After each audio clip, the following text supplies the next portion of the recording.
Good morning, everyone. Please be seated, and we will begin the morning liturgy on page 2.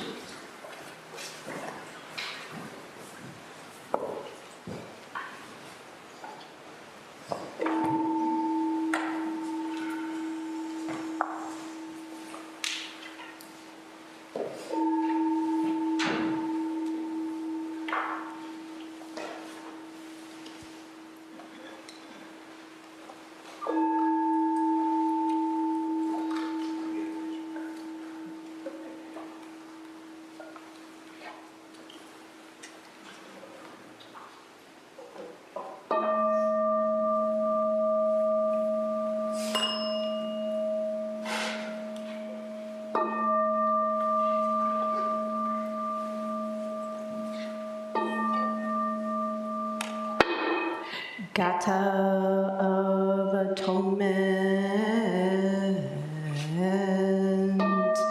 all evil karma ever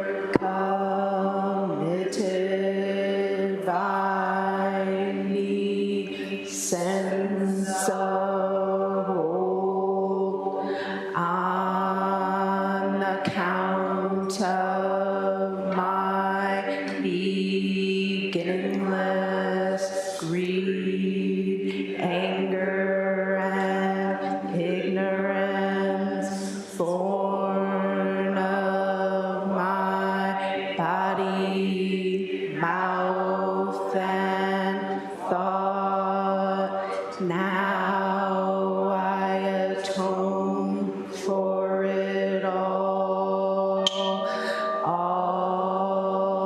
evil karma ever committed by me, sense of old, on account of my beginningless greed, anger, and ignorance, born of my body, mouth, and thought, now I atone for it all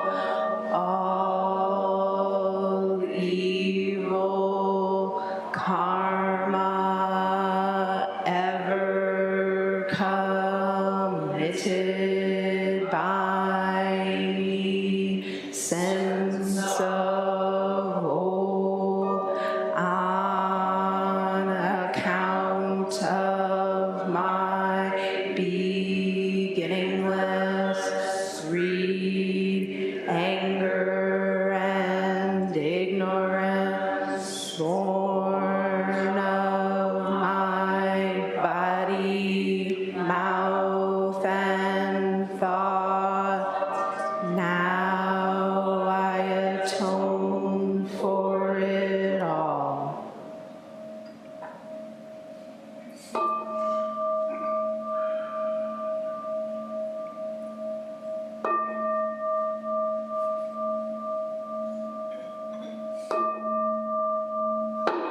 The Kaya 3 refuges.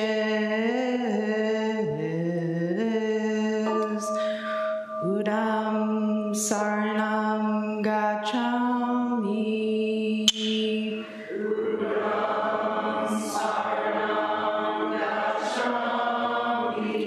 Dhammam Saranam Gacchami. Dhammam Saranam Gacchami. Sangham Saranam Gacchami. Sangham Saranam Gacchami.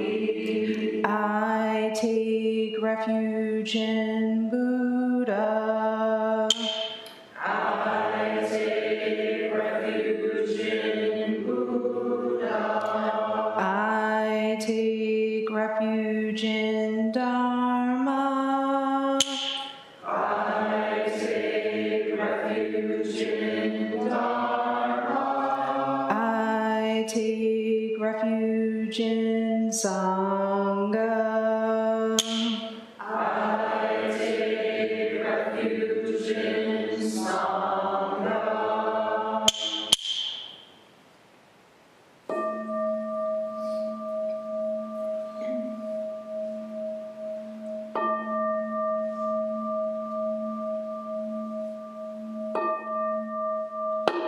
The 5 remembrances.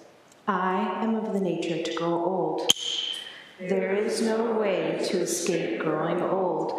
I am of the nature to have ill health. There is no way to escape having ill health. I am of the nature to die.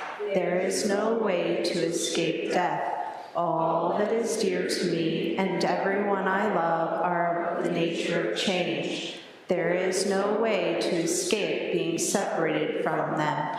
My deeds are my closest companions. I am the beneficiary of my deeds. My deeds are the ground on which I stand.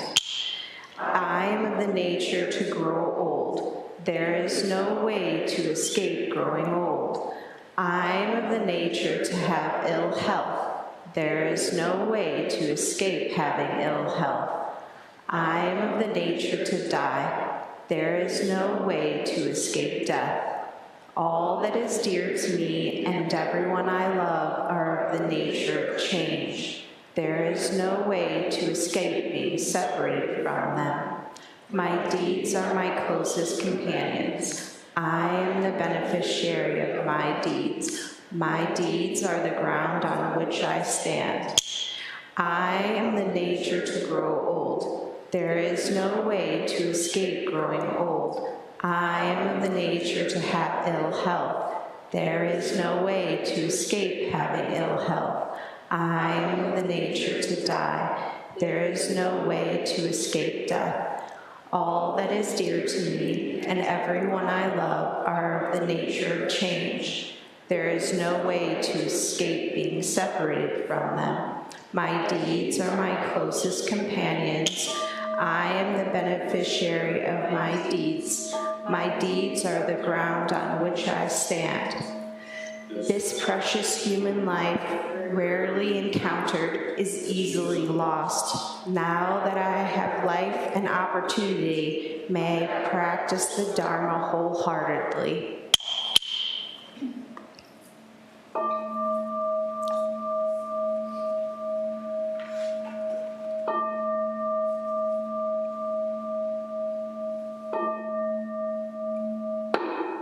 Mahayana Refuge.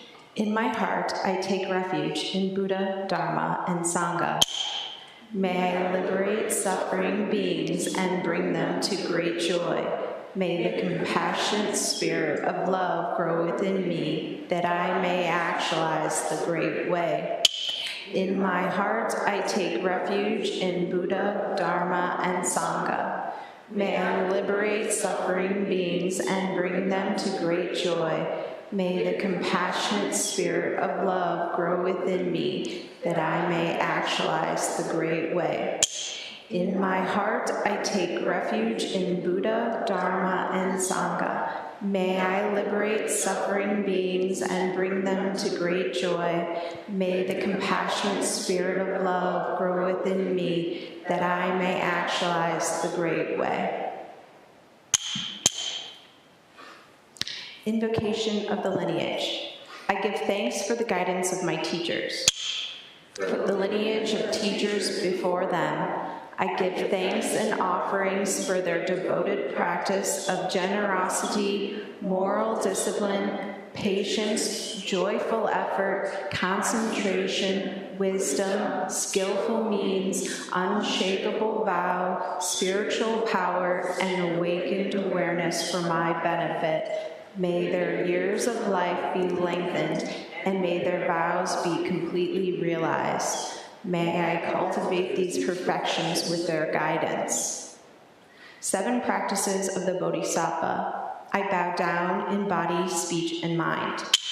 I offer the best I have to give, both real and imagined, to fill the space between us.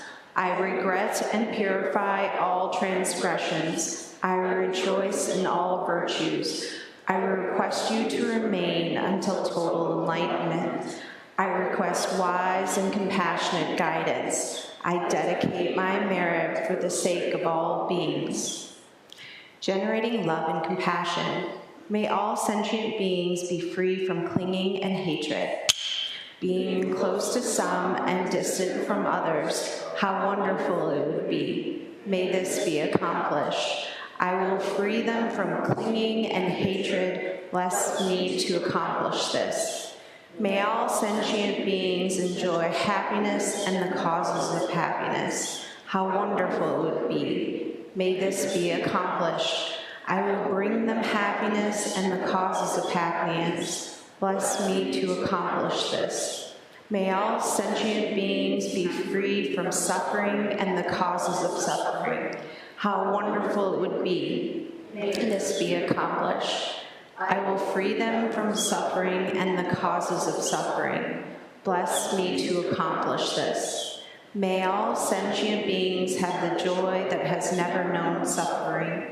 May they be free from clinging, hatred, jealousy, miserliness, doubt, pride, wrong view, ignorance, and dualistic thoughts. How wonderful it would be. May this be accomplished. I will bring them to this state. Bless me to accomplish this.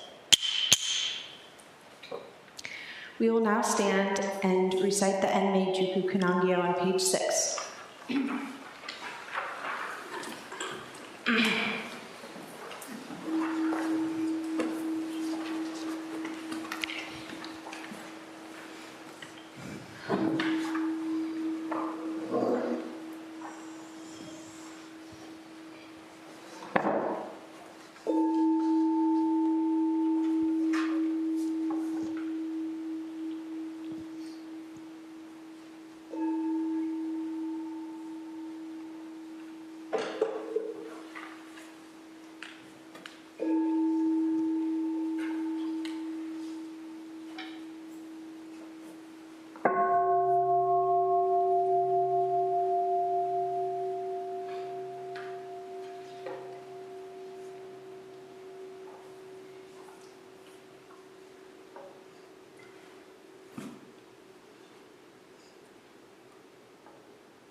Enmei Juku Kanangyo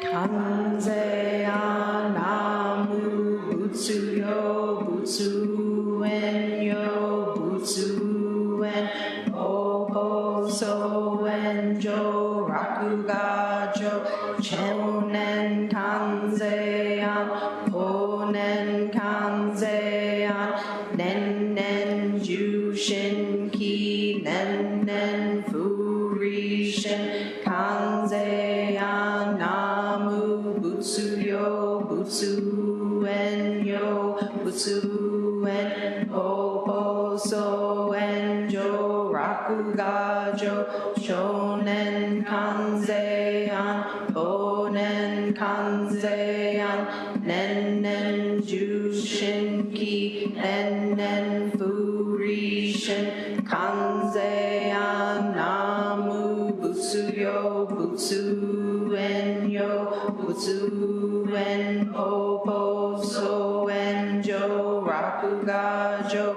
Shonen Kanzeya Bonen Kanzeya Nen Nen Jushin Ki Nen Nen Furishin Absorbing world sounds awakens a Buddha right here. This Buddha, the source of compassion. This Buddha receives only compassion. Buddha, Dharma, Sangha, just compassion. Thus the pure heart always rejoices in the light. Recall this in the dark. Recall this moment after moment. The true heart arises time after time. There is nothing but this absorbing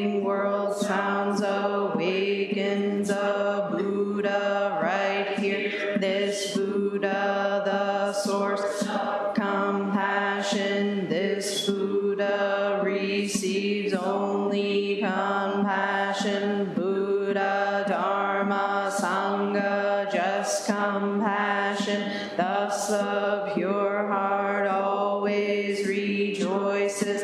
In the light recall this, in the dark recall this. Moment after moment the true heart arises. Time after time there is nothing but this absorbing world. Sounds awakens a Buddha right here. This Buddha, the source of compassion. This Buddha receives only compassion. Buddha, Dharma, Sangha, just compassion. Thus the pure heart always rejoices. In the light recall, in the dark recall this. Moment after moment the true heart arises. Time after time there is nothing but this. Infinite light, realms of light and dark convey the Buddha mind, all that is, and we ourselves come forth in perfect harmony. We offer this sincere and devoted practice for the many beings of the six worlds and dedicate it in grateful thanks to the strength and heart sound practice of the Heartland Zen Buddhist Temple of Toledo Sangha and its teachers. May our virtuous actions be free from all interferences, and may our vows be completely realized. We especially dedicate these merits to baby Lucas, Meredith, Shannon, Kyoan, Lorelei, and Adam Harrington at the time of their death. May we live in, may these names we hold in our hearts, those whose names we hold in the silence of our hearts, as well as those names we voice aloud.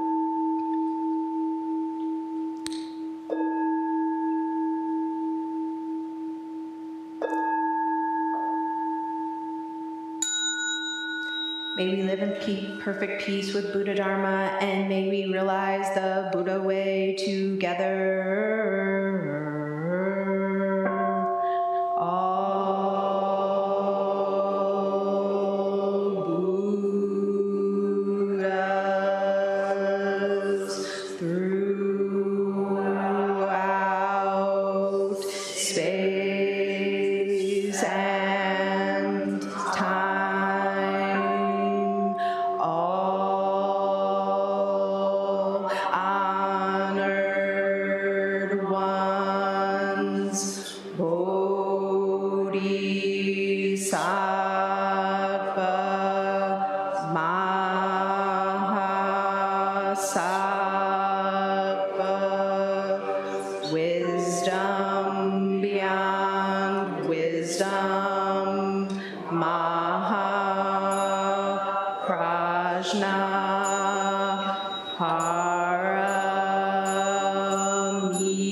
Please prepare for Zazen.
Good morning, everybody. If you would turn and face this way. And I need staff bearer. And I think we shall need a Jisha here to handle the passing of the microphone. Someone can do that.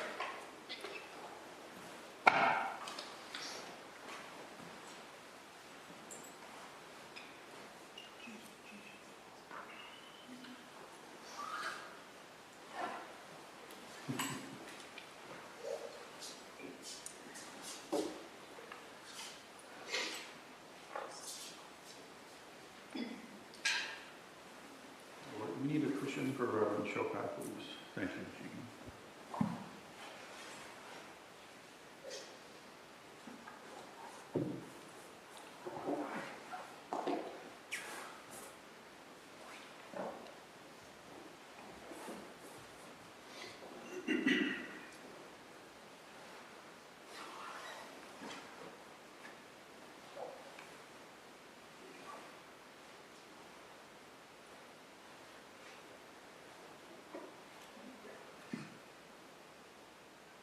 Good?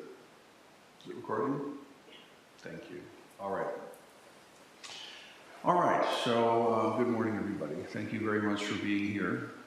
Today is a little different from our typical Sunday order of service.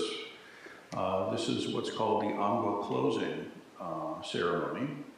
And the main feature of it is a fewfold. One, it marks the end of traditionally a 90-day training period. So that's why we're closing the fall Ango this late. And the theme of the Ango has been a very specific one about the seven-limb prayer and about generating love and compassion. And all throughout the Ango, we've looked at this in all kinds of different ways. The Sangha circles have focused on it in their conversational topics, the readings, the teachings, everything has wound itself around this topic. And so what I would like to do then is the other aspect of Ango close is traditionally called Dharma combat. And that's kind of a nice word, kind of an intimidating word, but it harkens to a very specific and intense exchange between student and teacher. Now, in a normative Dharma combat, it winds itself around a koan. And so that gives itself, that lends itself to a certain kind of spark. Today, however, we're not going to focus on a koan. We're going to continue our investigation into the same theme that we've been working with all Ango. So perhaps it's more of a Dharma gentle encounter. Something like that, and that's fine. We have a few interesting ritual elements. We have here the staff bearer, which is expressing yang function of guardianship. So if your answer is unclear, there will be consequences. And then Reverend Shokai is going to be the Jisha, and basically that means collecting and handing the microphone to those who are foolish enough to come forward. And the way the exchange goes, it rhymes a little bit with Dokusan, except I don't have a bell here to admonish you with. Instead, there's a phrase, and the phrase is, "May your life go well." And when that phrase hits, it has the same weight as the Dokusan bell. The exchange is now concluded, all right? So if I out with that phrase, be gone.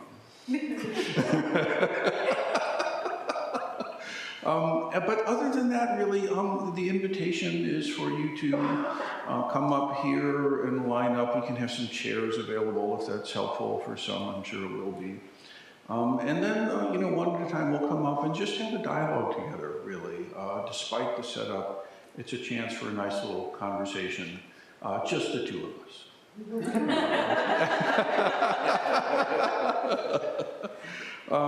So actually, yeah, I mean, it is being live streamed. This will be recorded, so you would want to bear that in mind in the context of our exchange. Let's hear a little bit about the topic, okay? So The topic here, the 7 practices of the Bodhisattva and generating love and compassion. The sincere hope is that everyone here is training their mind along these lines in a regular and frequent way. To me, it's along the lines of brushing one's teeth. It's a good daily thing to do for everybody's benefit, right? Not the least yourself, and also those who have to exchange and interact and be around you, right? And so the mind training of the 7 practices of the Bodhisattva goes like such. I bow down in body, speech, and mind. I offer the best I have to give, both real and imagined, to fill the space between us. I regret and purify all transgressions. I rejoice in all virtues. I request you to remain until total enlightenment. I request wise and compassionate guidance. I dedicate my merit for the sake of all beings. There's a lot packed in there. I remember Dawn Sensei and myself thought, we'll take care of that in an afternoon. We almost got through a half of it. So there's a lot in there. And then generating love and compassion. Listen again to these hopefully familiar words. May all sentient beings be free from clinging and hatred, being close to some and distant from others. How wonderful it would be. May this be accomplished. I will free them from clinging and hatred. Bless me to accomplish this. May all sentient beings enjoy happiness and the causes of happiness. How wonderful it would be. May this be accomplished. I will bring them this happiness and the causes of happiness. Bless me to accomplish this. May all sentient beings be free from suffering and the causes of suffering. How wonderful it would be. May this be accomplished. I will free them from suffering and the causes of suffering. Bless me to accomplish this. May all sentient beings have the joy that has never known suffering. May they be free from clinging, hatred, jealousy, miserliness, doubt, pride, wrong view, ignorance, and dualistic thoughts. How wonderful it would be. May this be accomplished. I will bring them to this state. Bless me to accomplish this. And so I ask you, very simply, how do you understand these teachings and these words? How do you realize this? How do you actualize the truth of these teachings in your life? Or do you have questions about how to actualize this in your life?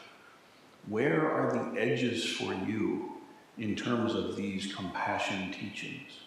And how do you work with them? How do you understand them? So the invitation here is for you to boldly go forward in a space that no one has ever gone before. Right? This moment and this time at this place in this community. In a long-standing tradition, some thousands of years, for generation after generation, show your mind to the Zen teachers and allow them to interact with you and help you. So I ask you, how do you see it? How do you understand it? How do you actualize this? Where are the edges of this for you? What have you to say or show about it? So, the line is now open. Please come forth and let's have some exchange together.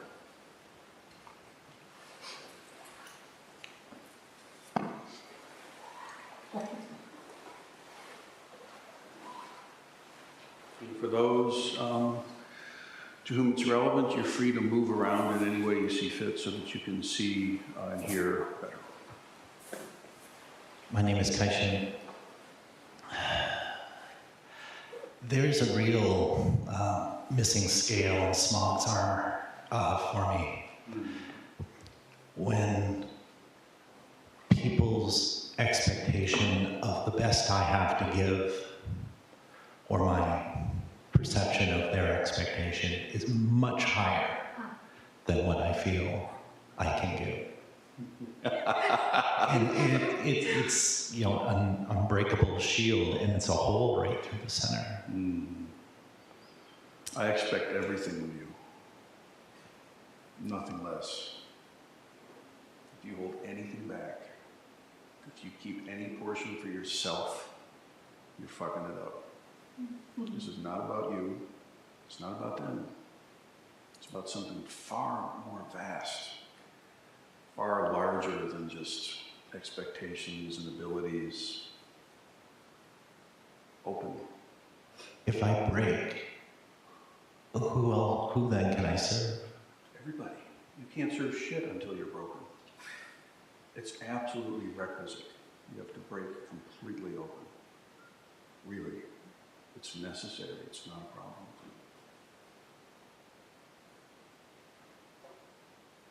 I want to see better where self-care still fits in that.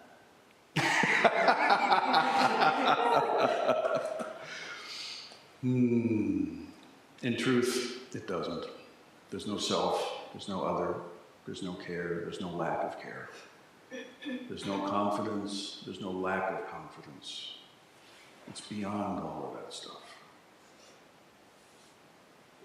May your life go well. Thank you for your teaching.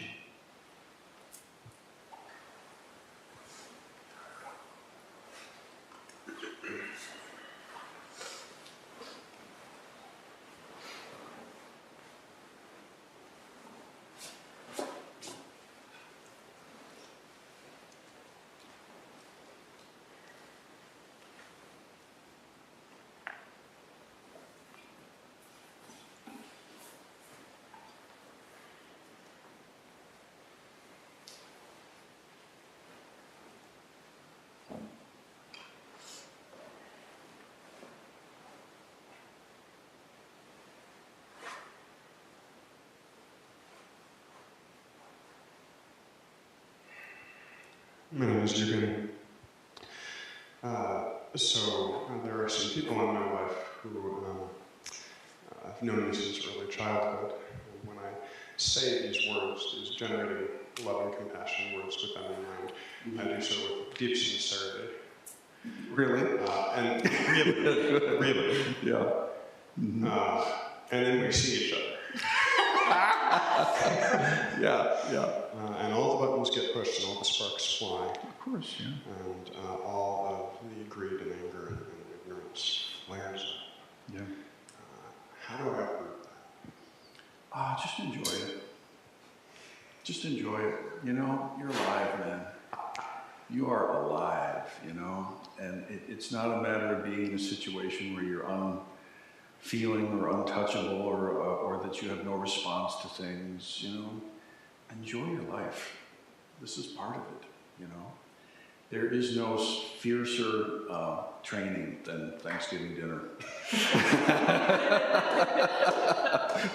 or, you know, being in the presence of family, those who've known you forever, you know, it's be grateful that you even have the opportunity to feel the energy of those triggers being pushed.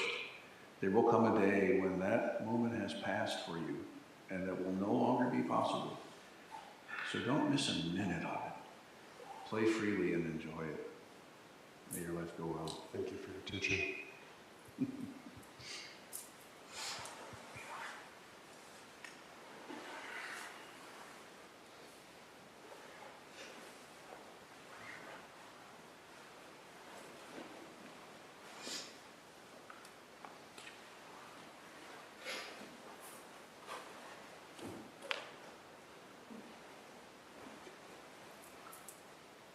My name is Aga, and this morning I woke up and my legs were sore, and I cuddled up with my love, and then he said something annoying, and I was irritated with him, and then I snuggled with him more. Then I got up and I made sure my kids were fed, and the toilet clogged, and I clogged that. Excellent. And, you know, I picked up my mom on the way here, and now I'm here with you, and I'm immensely grateful. So am I. It's delicious, isn't it? It's beautiful. The whole thing. And sort of annoying. Yeah. And anxious. Yeah, that's right. There's no problem. Just each moment, meet the moment. Encounter one Dharma, practice one Dharma, and let it all go. Just completely open the hand of your thought, open your heart as you do so beautifully, and trust yourself. That is it. You know, we can tend to think, oh, it's about having these peak mystical, otherworldly insights and experiences. And if they don't matter when the toilet clogs, they're not helpful. Your life go well.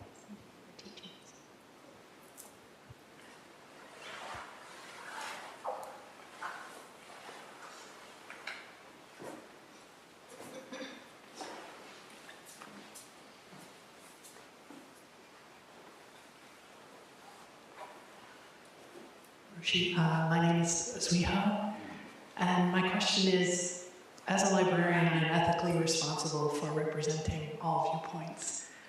And it feels like these last few years, we've just been hammered with clinging and anger and wrong view, and I feel like part of the problem sometimes.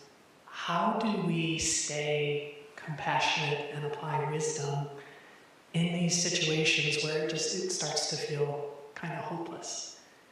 Just give up hope altogether, right from the beginning. Don't carry it around. Don't burden yourself with it.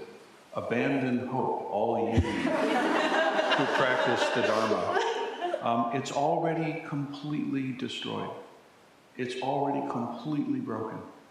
There's nothing that you can do, so don't even worry about that. The results are completely not up to you in any way.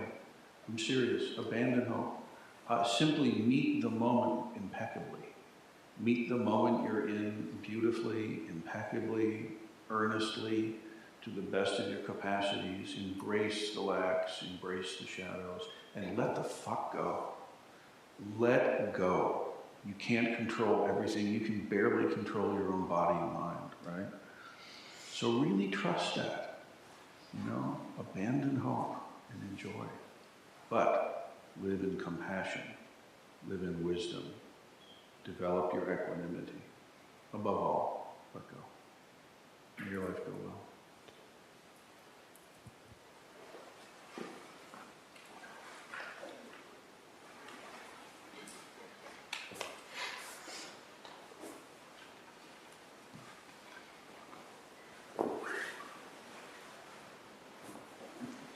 My name is Hoshi. I request wise and compassionate guidance. How do I know the difference between feeding my hungry ghost, wanting more for myself, versus collecting Dharma assets for the benefit of others? Oh, I think both of those are still a little bit not it, right? There's no collecting. It's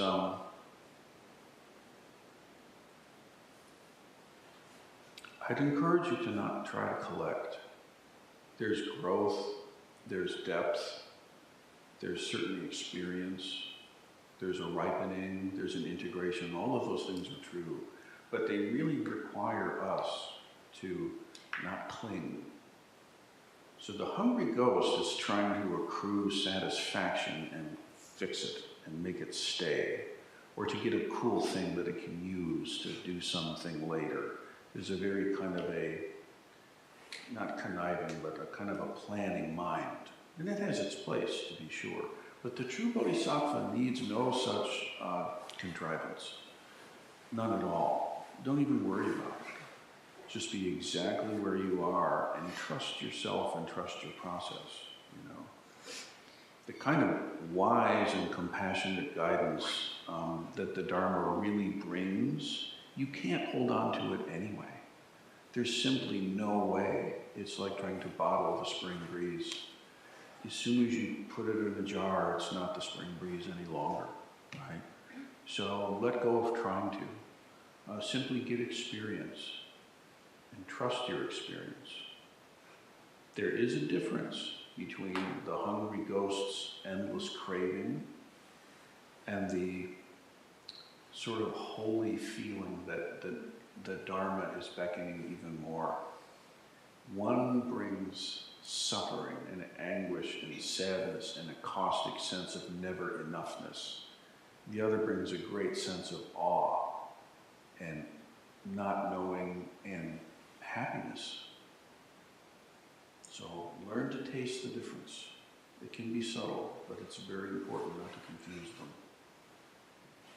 But it's helpful, thank you. May your life go well.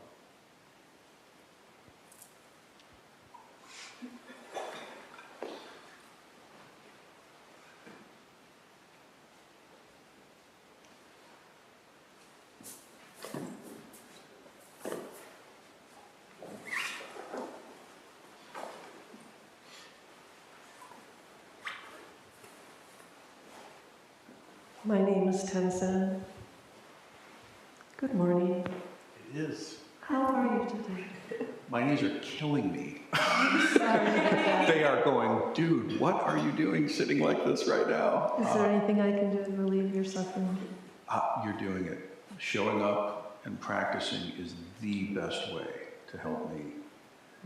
It's the best way. If you ever want to say thank you, show up and practice and realize yourself for the benefit of yourself and everybody else. That's the real nourishment, is for each of us to actually wake up. So you're doing it, and you're doing it beautifully. And yeah, I'm gonna hobble out of here. May your life go well. Thank you for your teaching. I love you. Thank you for your practice.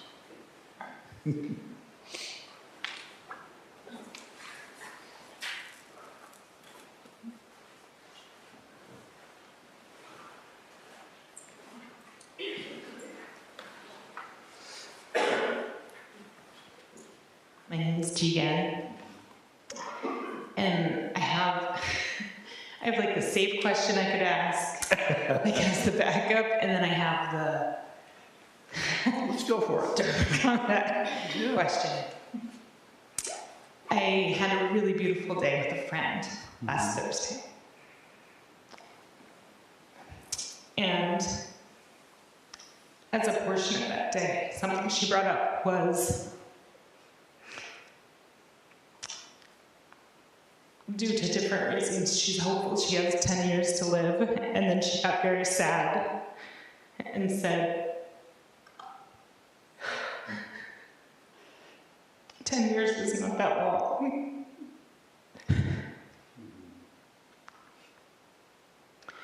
And I keep replaying it in my head.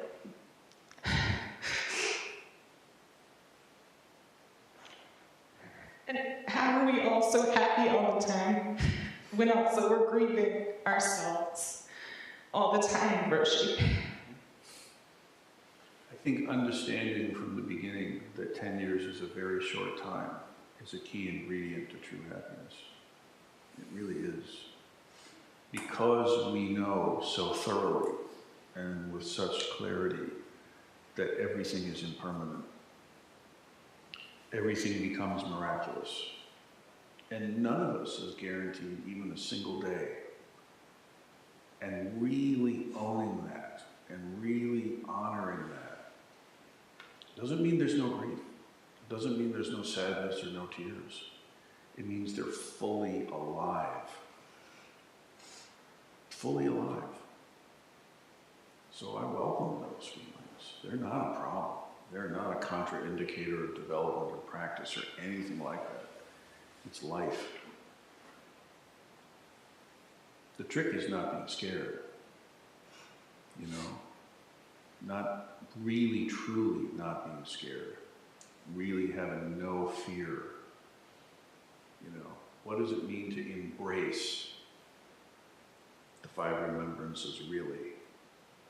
And then to really live. The ironic thing is it's in the mud the lotus blooms. Knowing that you're right, 10 years is nothing. And then what am I going to do today?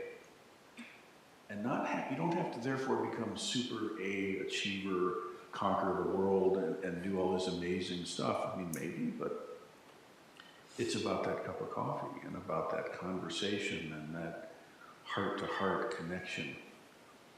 That's it. It's beautiful, and so are you. I hope that's what I said to her. But you know, a lot of times the feeling is what actually matters. The words kind of are kind of outside. Yeah. But the feeling of connection and acceptance, of seeing that person and that person feeling seen, and that you don't shrink away in fear at this. Oh, no, you'll live 30 years, of course. You know. No, let's not play games. That feeling is very empowering, very nourishing. The words, they don't remember that. The feeling you do. May your life go well. Thank you for your teaching. Stay with it.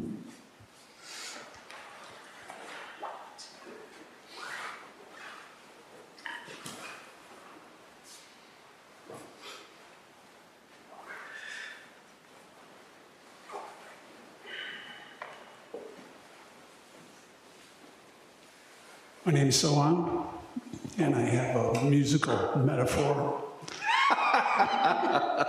I thought we talked about that. Probably did. It takes a while to, well, all tuned up. I've learned the music. I'm at the gig.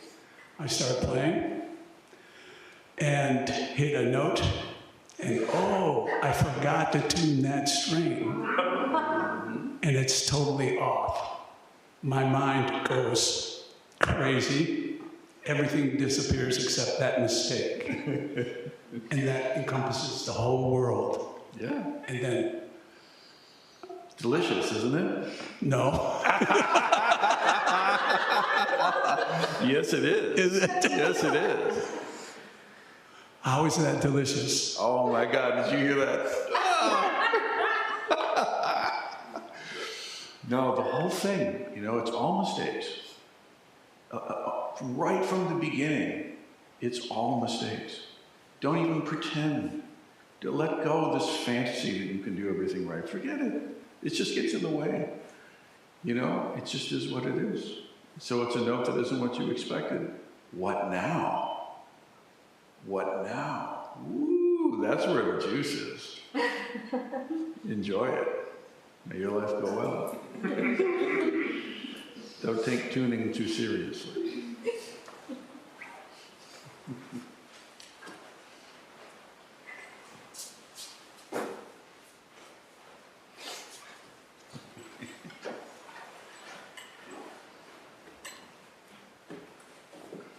My name is Kietsu. Sometimes I hope that I have met moments well, and then further down the road of life, I discover that actually I've just punted the suffering into the future. Yeah. And here it is again, and I'm meeting it again. Yeah. And it makes me think of how we make these impossible vows to end suffering. We do. We can't actually end suffering. Are we just punting it for future us to deal with? No, it's actually the opposite.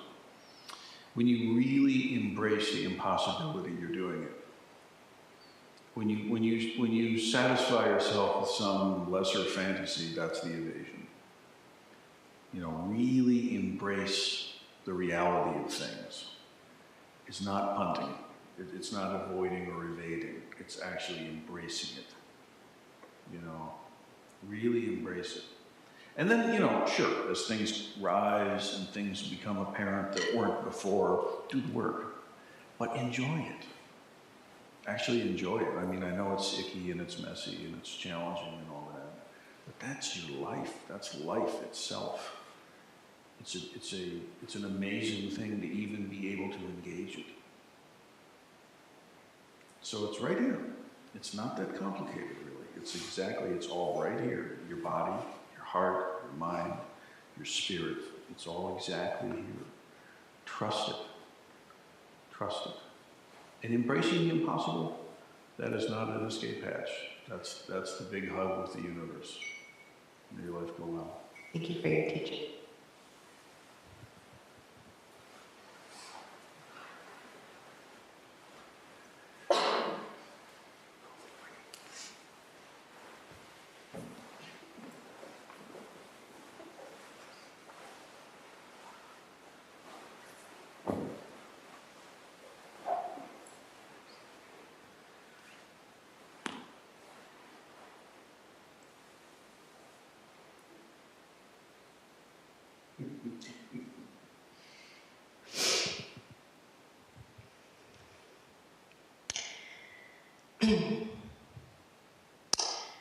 So, one morning, cutting off the hair, getting ordained, leaving the household.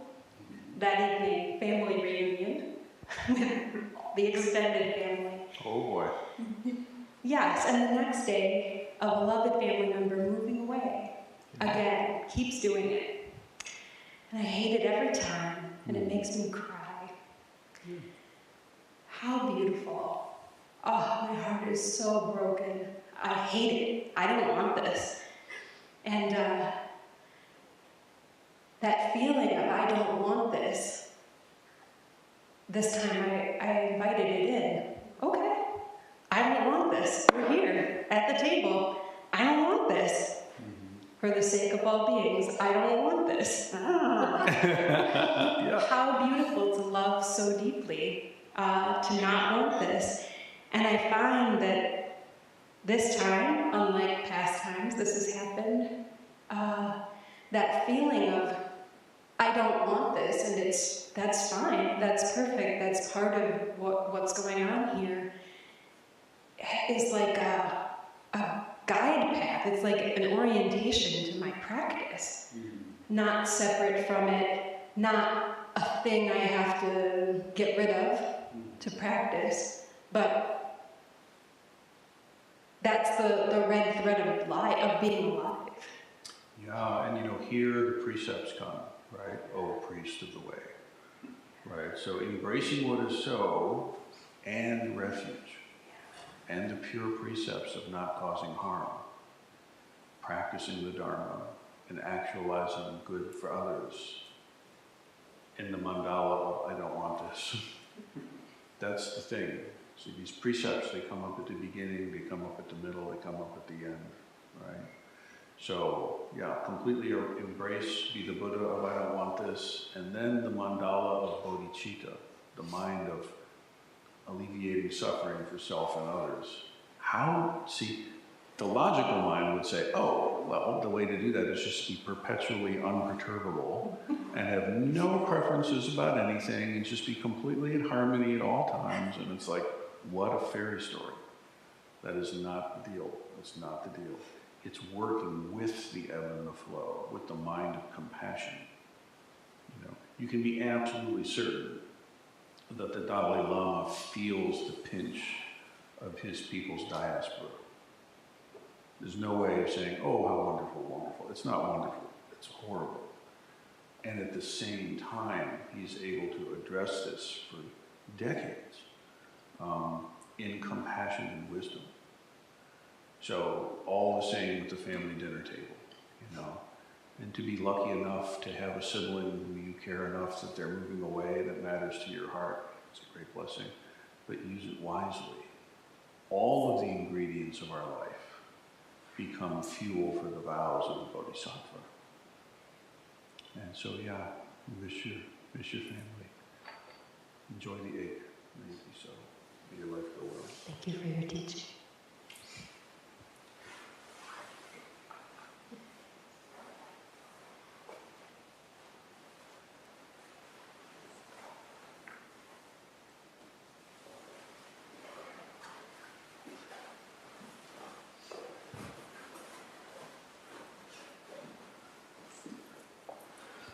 My name is Amy, and I've been wondering what freedom means in the moment. And It's so good to see you. And my knee is killing me, so it's up here now as opposed to being down. How about you? I'm grateful for this conversation. Yeah, and I notice you're sitting this way as opposed to that way. Any questions? Thank you for your teaching. May your life go well.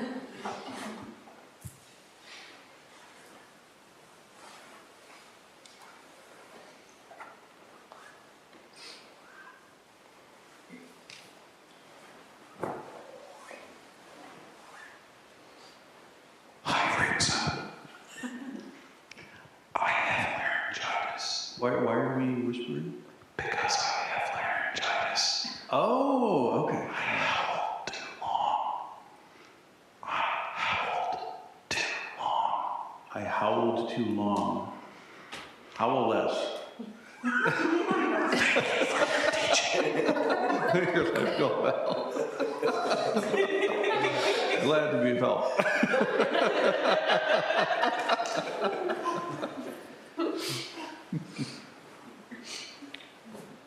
All the ingredients, yes.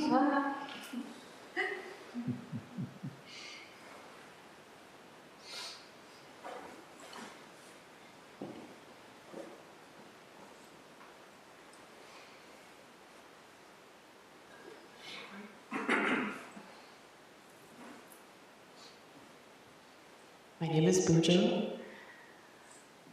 So,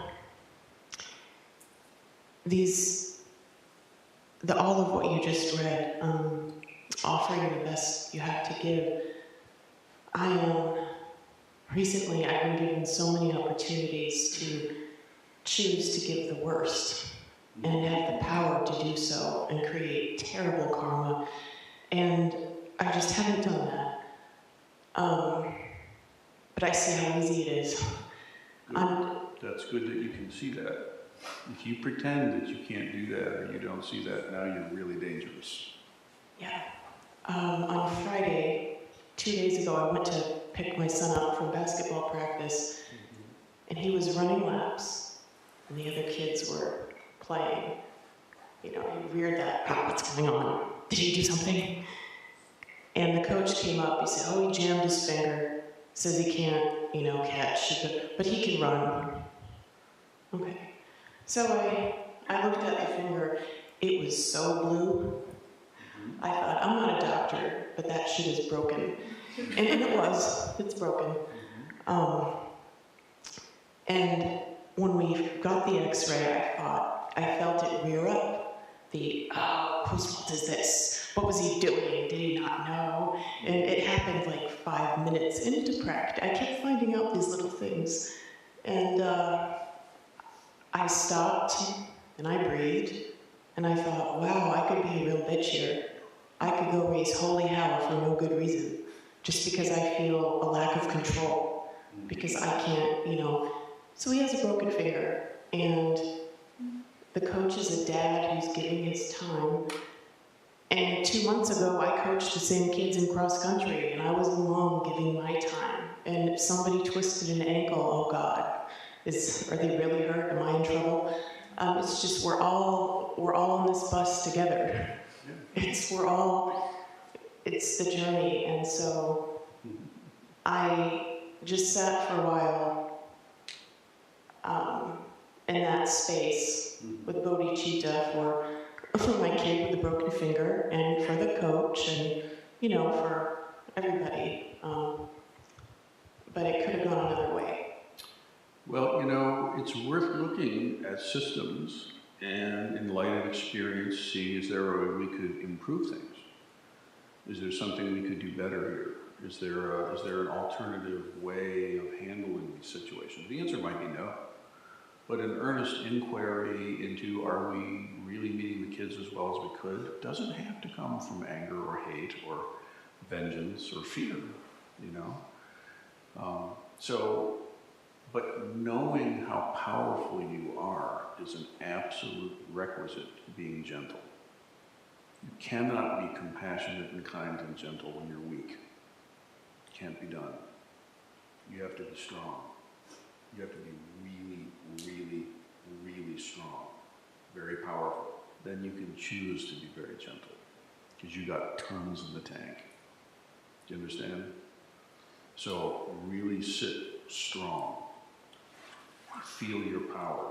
This is not a danger. This is a necessary ingredient. Then, when you actually choose to do something, it's just the littlest bit, So your insides are very, very, very strong, and your outside is very relaxed. So when you meet this situation, you meet that situation, you meet this person, you meet yourself, inside yang, outside yin. And don't fear your power at all, but know the damage you can do. Really be honest about it. Then, no danger. the most dangerous people are those that really don't appreciate what kind of damage they can do. They don't know it, and that's really dangerous. May your life go well. Thank you for your teaching.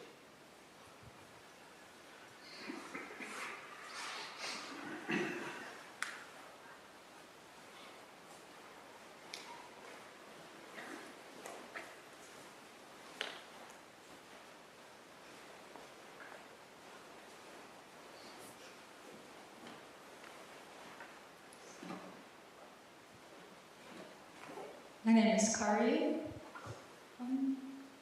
How do we embrace the impossibility when the people that we love are hurting very deeply and when the suffering is just terrifying, like right there in your face? Just take the armor off. It doesn't help anyway. Take the mask off. It doesn't help anyway. We know it doesn't. You know it doesn't. Right? Really don't be afraid to see what's actually there. I know it's scary, and I know it's horrible, and it's terrifying, and it's all that stuff. But she doesn't turn away. It's not turning away. I'm in contact with this suffering. I'm in contact with the reality of things. This is the only way through the barrier, is to be the barrier. It's not about escaping and being safe someplace else. No, the cloister of our temple is not a hideout. It's a dojo. It's a place of training. You're very young. So I would encourage you to really take all the nutrition of the moment you're in. Really take it in, really feel it. It's giving you the nourishment for what will become for you as time develops. And if the Bodhisattva never feels suffering, they can't have compassion. The degree of my compassion is equal to the degree of my own experience of suffering. Because I know suffering, then I can see it in others, and I can care. So don't turn away. Thank you for your teaching. May your life go well. Little breaks are okay now and then.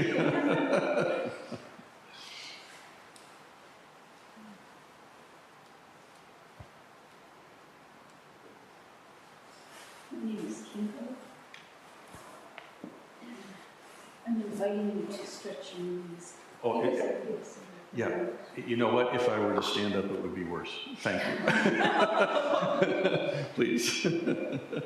But I invite you to belly up to the fire. I appreciate the gesture, though. I do. It's like when you're sitting a long period and you think, oh, I'll just adjust a little bit. It's never a good idea. It's always better to just, anyway. Well, I feel the disintegration of age. I'm feeling it more and more now. I hear you. It doesn't bother me too much because I wake up happy, and I'm trying to work with how to actually face it with equanimity. Well, first of all, realize nothing's wrong. No. Nothing is wrong. It doesn't mean you've done something wrong or there's something horribly unique coming at you. Everything that has causes and conditions to arise will have a growth and a fruition and an ending and a decay and a change. Planets are like this, stars are like this, clouds, trees, all humans who have ever lived or ever will, and you. So the first thing is to embrace the fact that this is actually how things are. This is the Buddha nature expressing. Now as Kinko, and how old am I today? Oh my God. And it doesn't mean it's all fun, but nothing is wrong. Everywhere is just right. So practice practice this just as it shows up. So in my case, instead of doing interesting exotic Neigong and Qigong and all these cool things I can do, I'm doing physical therapy with a TheraBand. Not sexy, not interesting, not particularly esoteric, but that's my body practice now. And you know what? It's sacred. It's just as much a body practice as Aikido or anything else. But now that I have these knees, okay, it's my practice. May your life go well. Thank you.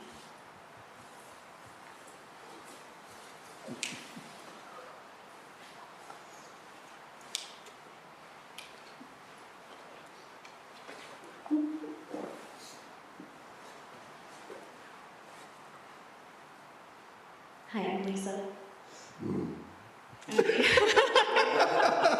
I honestly can't believe I'm up here right now, but I'm so glad that you are, Lisa. I mean, you've been coming around a while. I know being around folks is not the easiest thing, right? yes, that's correct. And yet, here you are. I am fortunate enough to have the education to work in medical research, and my clients bring to me everything from TheraBands to bandages to knee replacements, and I have the opportunity to plan their testing programs and help them design their devices and make sure that they're safe so that we can improve patient life. That's brilliant. Decrease pain and suffering for our humans. Yeah. I'm also in the unfortunate situation that at our facility, the test systems are animals. I struggle with vowing to end suffering for all sentient beings. And I feel that sometimes I'm only doing this for our humans and not for our animals. And I have a house full of pets. And they're my family. I love them dearly. And I came from private veterinary practice, helping people care for their own pets. Yeah. And moving into medical research has always been a struggle for me mentally. And I'm ashamed sometimes that I participate in that suffering.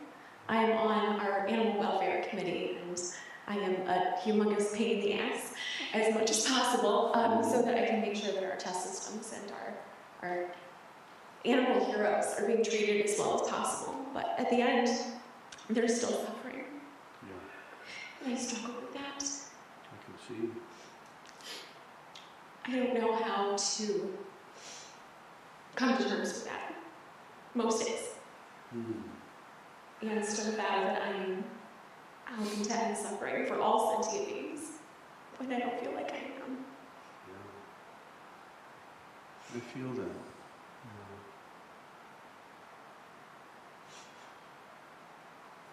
It's messy, isn't it? Yes, very. Because you can see that actually the result is helping human life. Oh, yes. And that I love my job. Yeah. It's at the core of my being. I love the medical field, and I love helping clients bring this to fruition. So you have a choice to make. Either you can do more good by staying in the situation and being an advocate, or you can do more good by leaving the situation and finding something that's more aligned fully. But even if you leave, there is no sweet spot out there where everything will be completely perfect. There's always a shadow, there's always a downside. In any situation, there's always a front and a back. So, you know, sometimes when we're young, we think, oh, this is challenging, I want to go over here because there won't be any. And I'm certainly not hearing that from you. But there can be a feeling as though if only I just shifted to another place, there would be no trouble. Sometimes it's true. This is why I say it's messy. But we have to be very discerning about it. And part of the challenge is you can't know in advance all the implications of what you decide. There's simply no human way to say, well, if I leave here and go there, what does that actually mean? Or if I stay, what does that mean? So you can't really know, right? So what I would advise you to do is to really trust your feeling and realize that, it may be the case that you're uniquely positioned to be exactly where you are and to bring this holistic mind of compassion into this setting. But it requires that you're willing to cry, and requires you to be willing to feel what you're feeling. But that's part of the Bodhisattva's power. Kuan Yin, she hears the suffering of the world and she cries. But that tear is what becomes the medicine.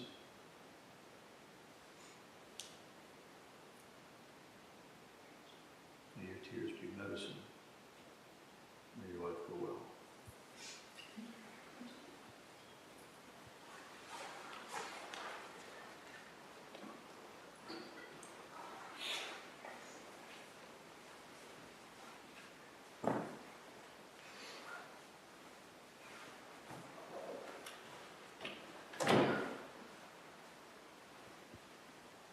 Hello, I'm Michael. I've been applying to a bunch of grad schools in far-off places, and it's been a lot of effort. And they'd be great educational opportunities if I get it. But part of me also doesn't want to leave behind friends new and old in Toledo and this Buddhist temple. Yeah. I feel you, man. So where's the problem? There really isn't one. There really is no problem. You're a young person, and so your job is to explore and experience and trust yourself, but be open to a wider world.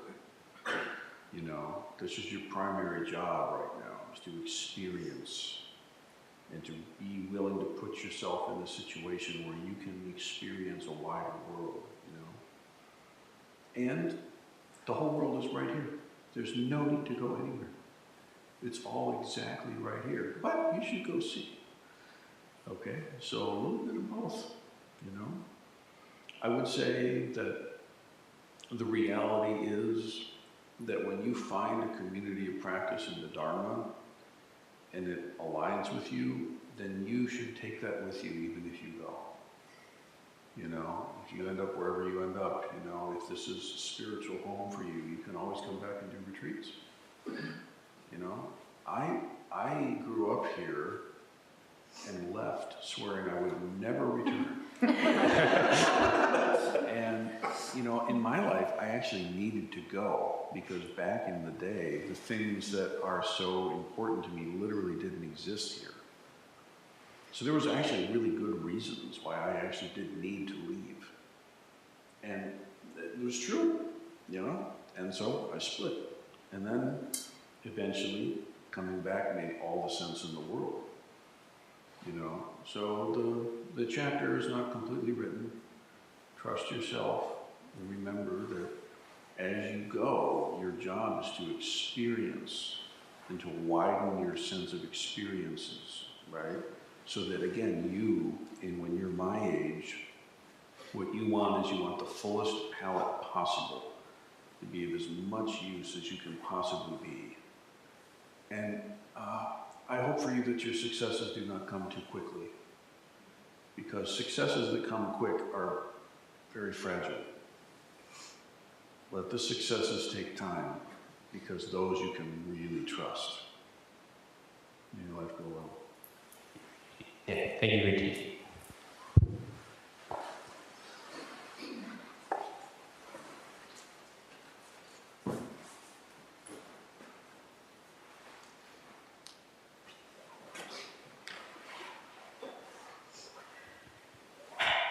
My name is Keishan.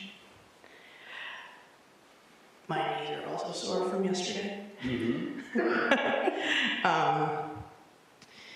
And with the Thanksgiving holidays, I got to watch my family's house for a week. And this very stark realization of the energy of my life that I've established at almost 30 years old, and I love where I am right now. I get to do a lot of cool stuff. I'm established in my career. And then I go back to my family's home, and there were a lot of triggers that came up for me. And No kidding. Yeah. As you do.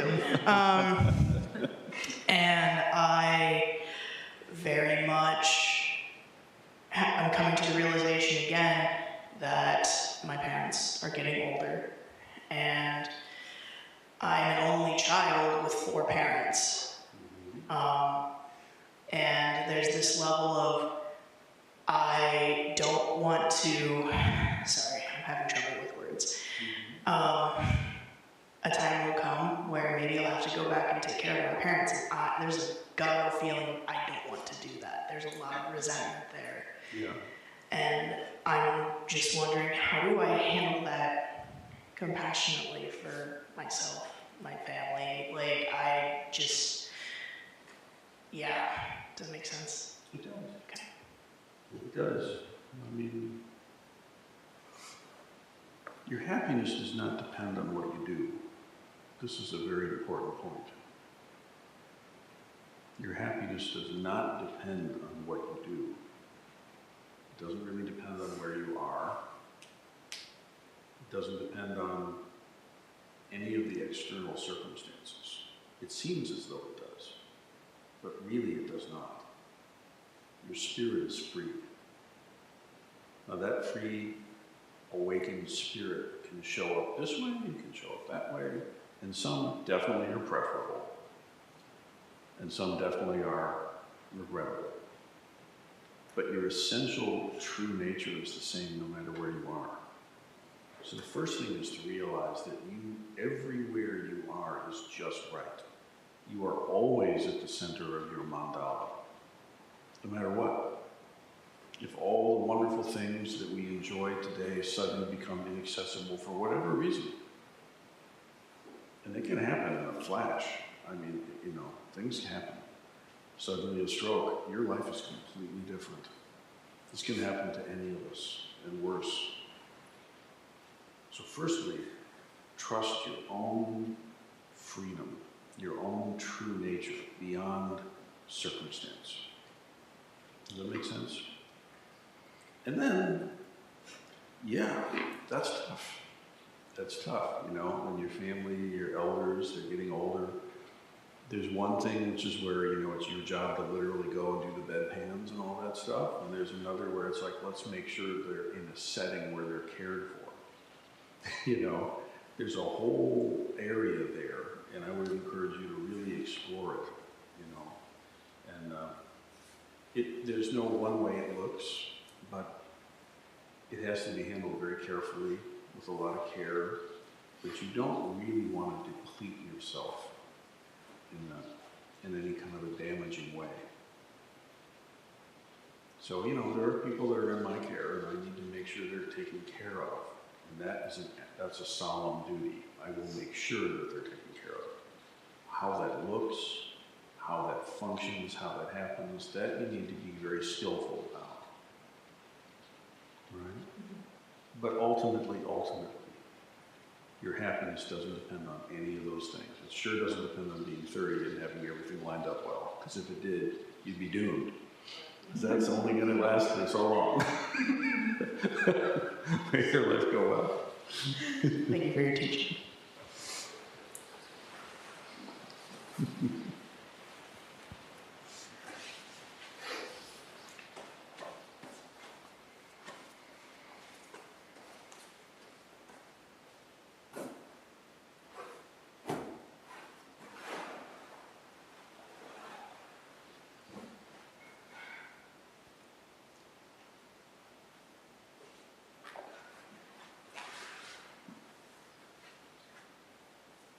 All right, my name is Samantha. I know there's been a few people calling me Stephanie. My name is Samantha. So the past couple of days, my 5-year-old has been really testing my patience. What a surprise. Big surprise there. Yeah. He has been screaming at me and kicking the dog and screaming to the point where he has actually lost his voice. Wow. And I get so angry with him, and I've been trying not to yell at him as much. But especially when he gets like that, it's very hard. And it makes me feel, when he gets like that and when I yell back at him, it makes me feel like a bad mom. And then also it makes me feel like a bad student because I have a hard time controlling my anger. And then I take it out on him, and it's not fair to him. I get it. I mean, there's a distinction to be made, okay? If suddenly I were to yell at you really loud, or some big sound occurred or something, and we all startle like this, that's a natural nervous system response to something unexpected. And some of us are just wired tighter than others. That's neutral. After that thing has happened, if you savor it and you keep playing with it and you kind of like enjoy the energy of it and you kind of keep riding that train, that's completely different, okay? So when you're in a situation like this and it's really stressful, there's going to be that initial shock and surprise and the kind of flare kind of thing, but just stay very, very attuned. When that energy courses through your body, you do not have to give that the keys to your car.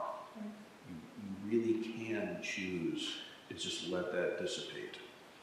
You know, it takes practice, and I don't always do the best with it myself. You know, but it is something that there is a real difference. You know, the goal here has to be realistically achievable, which doesn't mean that you're forever you don't feel anything.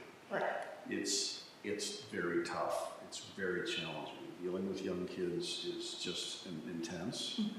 But if you take it as a practice, you know, when they're completely melting down right before you and it's all happening, you can take one breath in and you can feel your center and you can choose how you respond. You really can. And I would say that it's very important that the young person feels that there are very clear lanes here. You know what I mean? And it's not like there's a retributive anger coming down upon them, but there are clear lanes, and this is what we do. You know? And, you know, I think it's very important for a family to have some kind of ritualistic way to be able to work with these moments. So families in the Sangha, there's an altar at home, hopefully, and that can become a technology where when things are melting down, let's go to the altar and offer some incense and strike the bell. Let's do a little mindful breathing here, you know. I mean, this might be fairy tale stuff when the kid's really melting down. There's just no way to feel your hand and breathe in and out. But if you train them when things are well, and you build in some tools that then you can call forth when things are starting to melt down, it can be helpful. Okay. But it's tough. It really is tough, you know. But that anger is something that you can be the master of. Not the initial shock. That's just having a nervous system. Do you know what I'm talking about? Yeah. But after that, that's where you really have to take, that's an area where you can really get some practice and take on some mastery. Okay. Yeah. Thank you for your teaching. Thank you for your practice. Stay with it.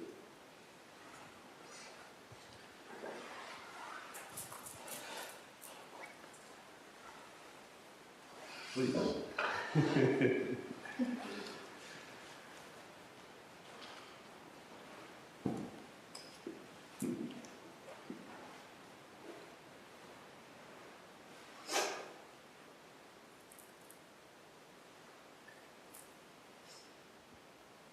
My name is Shokai. You know, in the 7 practices, we're given all these skillful means for walking the path, and then the immeasurables, these teachings for walking the path. And sometimes we used to say a lot, delusion is it too? But sometimes it feels like we're creating that path as we walk it. And it's totally to do with delusion. It's all to do with letting go of delusion. And when it's calm, we create waves so we encounter our delusion. And then we're told to do it joyfully. Could you say that a different way? Try again. You mean less negatively, perhaps? Just give me another take on what you just said. It seems like the entire path is letting go of delusion. Well, it's also embracing delusion, isn't it? I mean, the whole thing is delusion, right? Thinking there's a self there that has to see the delusions and let them go is a complete delusion. It really is. So it's about being free, right? It's about being free exactly where we are. Delusion is it too, right? And there are stages of training. There are stages of experience that cannot be skipped. In the developmental process, there's no way to go from being an infant to being a teenager. There's all the steps in between, right? And in the spiritual life, people who don't know any better think that they can just declare themselves to be mature. And the fact is, no. And it shows. And it's a measurable thing. There are developments, right? There are certain stages where everything is about building equanimity and not getting hooked by mind activities and stuff. There are other stages where that's not even a value. That's not even relevant anymore, right? So being able to see into the nature of the self, being able to see delusion as delusion and not be fooled is absolutely critical. But you don't want to make a nest out of that. You don't want to get stuck there. Delusion is quite lovely. I prefer it. It's where all the fun is. So enjoy the whole thing, but know where we are in the training. Does that make sense? And you can feel it. If you're getting a little bit out of balance, then you need a little more of this or a little less of this. It's like cooking, yeah? There's the recipe, but then there's the reality. And when you taste, a little more of this, a little less of that. And as your training gets depth, you have the toolkit to be able to adjust and meet the moment beautifully, including forget the toolkit. Enough of that. Make life go well. Thank you for your teaching.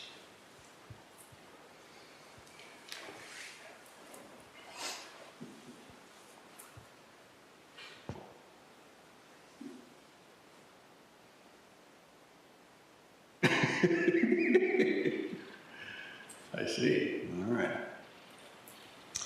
All right. Thank you, everybody. This is a delightful exchange.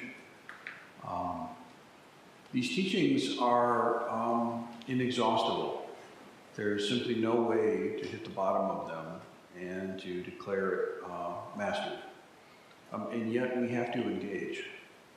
So particularly in a world that is in such tumult, there are so many challenges and some glimmers of light here and there, but there are so many challenges everywhere we look that it's easy to simply shut down and keep your head down and try to get through the day. And I'd encourage us all to really stay open. Stay open. Don't cling. Don't hide. No need to shield yourself or protect yourself. There's no self there that needs protecting anyway. You're good. Simply meet the moment as it really is. And with the heart of compassion, really intending that suffering be relieved for yourself and others, you'll still make all kinds of mistakes. Guaranteed. That's not a problem. Enjoy them, embrace them. Feel it when it's wrong, acknowledge it when it's wrong, change your view, learn the lesson, and move forward. But above all, live in love. It's really what this whole thing is about. May it be so. Let's conclude with the Bodhisattva vows.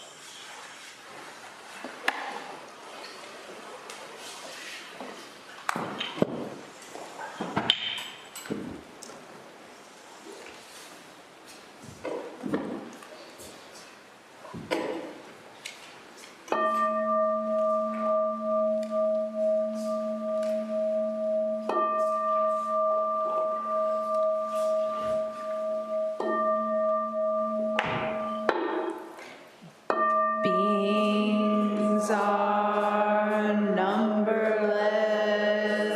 I vow to free them. Delusions are inexhaustible. I vow to end them. Dharma gates are boundless. I vow to enter them. The Buddha way is unsurpassable. I vow to embody it. Beings are numberless. I vow to free them. Delusions are inexhaustible. I vow to end them. Dharma gates are boundless. I vow to enter them. The Buddha way is unsurpassable. I vow to embody it. Beings are numberless. I vow to free them. Delusions are inexhaustible.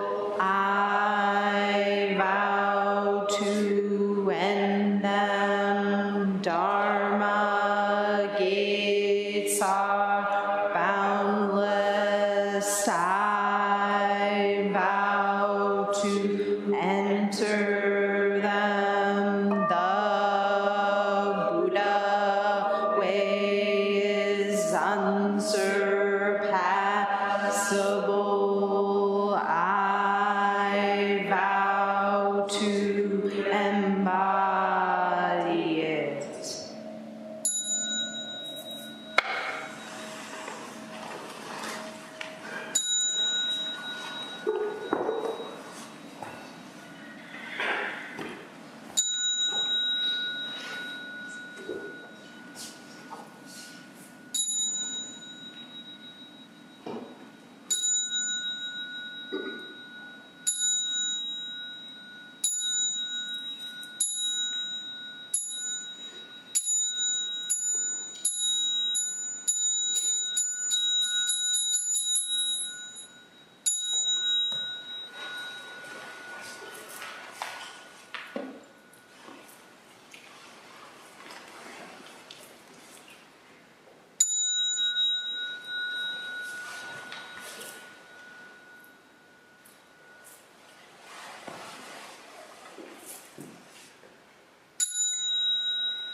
Thank you, everybody.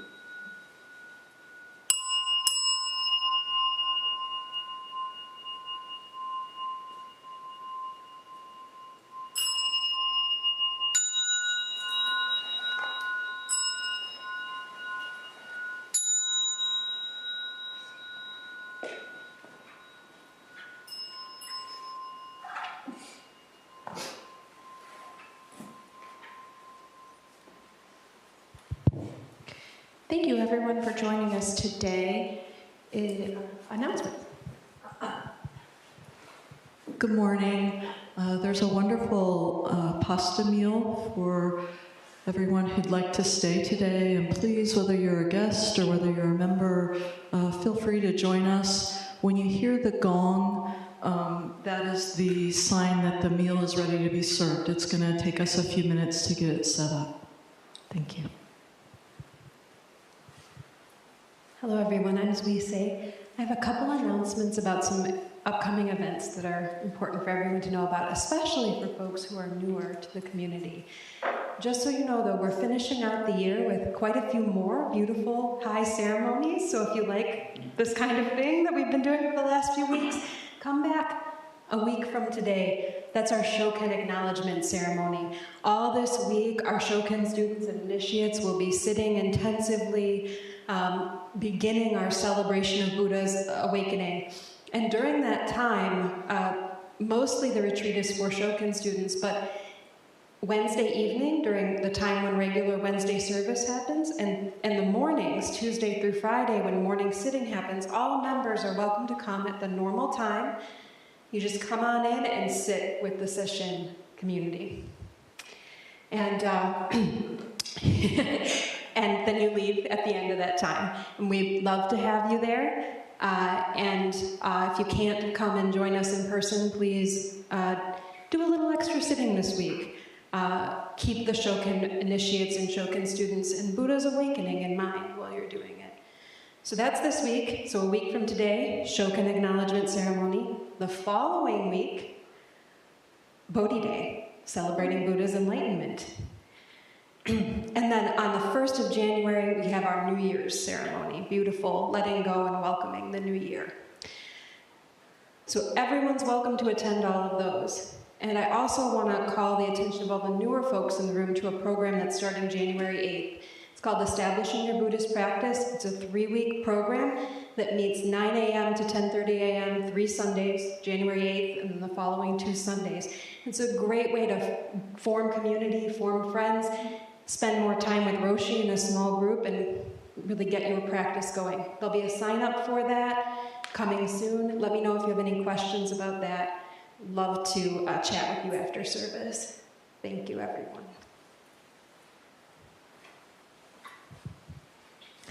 I'm Mika. I have exciting news. Fuzen and I are going to be the Teen Dharma leads starting next year. And our first official Teen Dharma, they're going to be Saturdays once a month. So our first one is going to be January 14th.